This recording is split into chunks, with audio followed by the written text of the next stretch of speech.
Hi everyone, I'm Greg. Welcome to lifewithanxiety.co.uk. This is our YouTube channel, and today I'm going to be sharing section 8 of our paid package with Life with Anxiety, and it's all about stop storytelling. This is around storytelling in your head, and I just wanted to release the section 8 just so you get a little bit of a feel of what is in the paid package. I hope you enjoy it. If you like it, go onto the website, download the free package, download the paid package, and enjoy.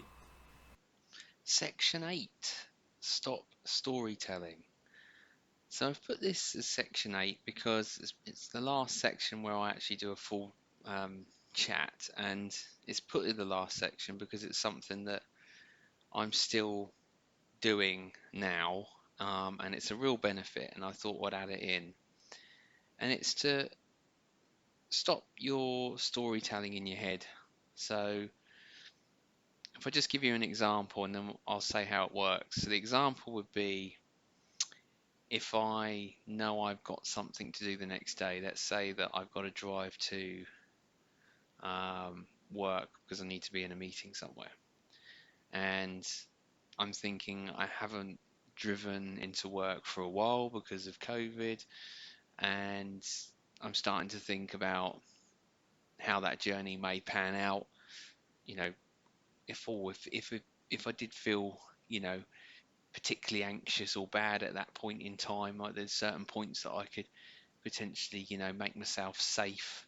And you start storytelling in your head, and that's just one example. But with, if you suffer with anxiety, it's something that you do or you find yourself doing quite often, even if it's a last minute scenario, where you've just decided to do something in the last 10 minutes, and you feel that 10 minutes of, oh, would I be able to do that there, and can I do this, and you run through a scenario in your head of what might happen, and what you can do to keep yourself safe, and so forth.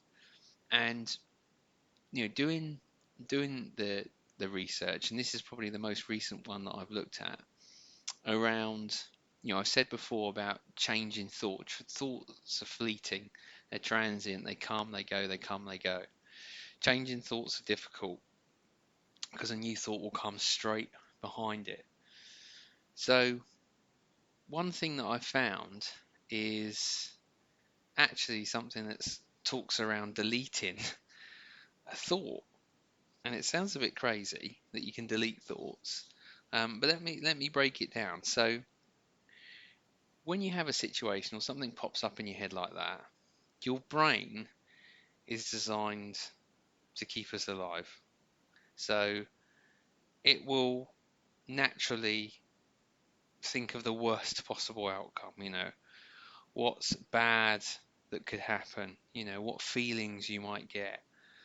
Things are going to go the wrong way, and your brain is cautious, and it'll want to understand, and it'll want you to talk through that situation or that scenario in your head if you suffer with anxiety. And you'll pan out a story in your head which is creating something that hasn't existed yet or hasn't even happened yet. And also it almost lies to us in a way because we're projecting something. You remember I talked about in another section around we project what a motorway looks like to the outside, that's the problem, whereas actually it's the other way around. It's the inside out. I'm projecting it from the inside out, and it's very similar to, I suppose, it's the inside with your brain. You're projecting a story or scenario in your head which is a lie. And we are, people that live with anxiety are very susceptible to believing those thoughts and believing those stories that we tell ourselves. And one thing that I've started to learn is that sometimes you realize you're playing those stories in your head and sometimes you don't. And but when you do and you realize that that's starting to creep in, the best thing that I've found is imagine your finger is pressing the delete key on a keyboard, and that every time that thought comes in, you press the delete key and the thought disappears. And there's a little exercise that you can do. And if you just sit there, close your eyes, and for 2 minutes, just sit, think of nothing, and just lay there and just let your thoughts come and go. Don't jump on any of them. Just observe your thoughts for a couple of minutes and then stop. And then look and see how many of those thoughts were negative or any of those thoughts were about something that is going to happen. And then do the same thing again. But the next time you do it, when you see one of these negative thoughts come in, just imagine that your finger is pressing the delete key on a keyboard, and when you press that delete key, that thought just disappears in like a puff of smoke. Just boop, gone. And then the next one might come in and just press that delete key and then it's gone. Now, the more you practice that, because we all have different thoughts, like I said before, every time you sit there and close your eyes for 2 minutes, you're going to have different thoughts come in because thoughts are natural, they're transient, they will appear. Something you can guarantee is going to happen. And anything that you don't like, press that delete key and let it go.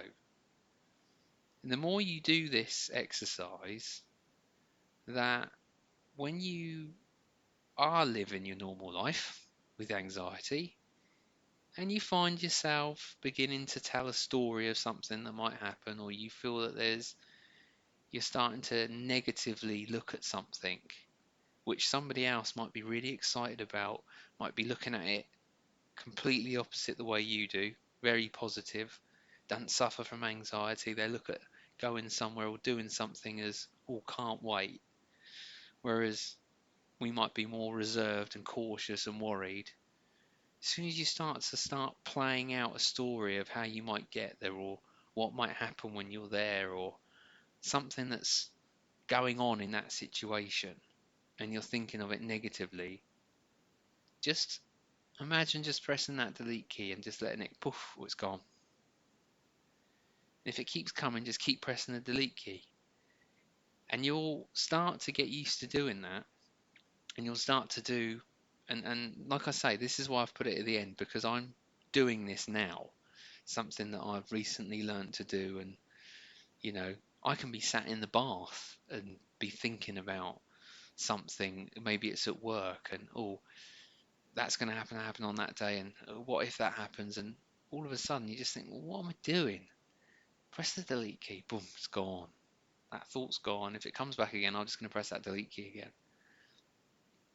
And it's not easy, okay? Right at the beginning, it's not easy at all. It's something that you have to practice and to be aware that you're telling yourself a story.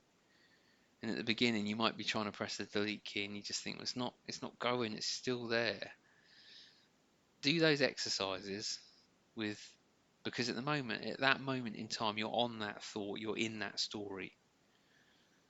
Whereas if you do the exercises, which are 2 minutes, not on any thought, just letting them come and go, and then just deleting instantly those ones that come in that you don't particularly like, waiting for the next one, then it's a behavioural change, and it's easy to look at and work out how to, do that next time you're in a real scenario. Okay, so that's all I really wanted to tell you around stop storytelling. It is something that I do, and it's something now I'm trying to learn not to do. Certainly in the negative space, I can't say I sit there and positively run a story through my head. I don't know about yourselves, but I think most of the time, if you're going to run something like that through your head, you do think of it as a negative way. It's sort of built in. But do try it. Try those exercises. The 2 minutes. Observe your thoughts. Then do it again, but this time delete them. And just see if that makes a change for you. Just, the next time you're starting to tell yourself something in your head, or you're running through something, and that's going to be hard, because you'll probably, like me, I don't know, there'll be something that crops up and I think, oh, can I do that? Or can I not? And I'll have that little story, then I'll do it, and then it'll occur to me, so why didn't you delete that? You should have deleted it. So it takes a little while, but as soon as you start recognizing this, actually, when the stories and stuff come up in your head and you're starting to think of something negative, it will become apparent that you can just delete it. And that's why those 2-minute exercises are important, because they'll make you more aware of it. All right. So that's just something that I wanted to go over around stop storytelling. Thanks. Speak soon.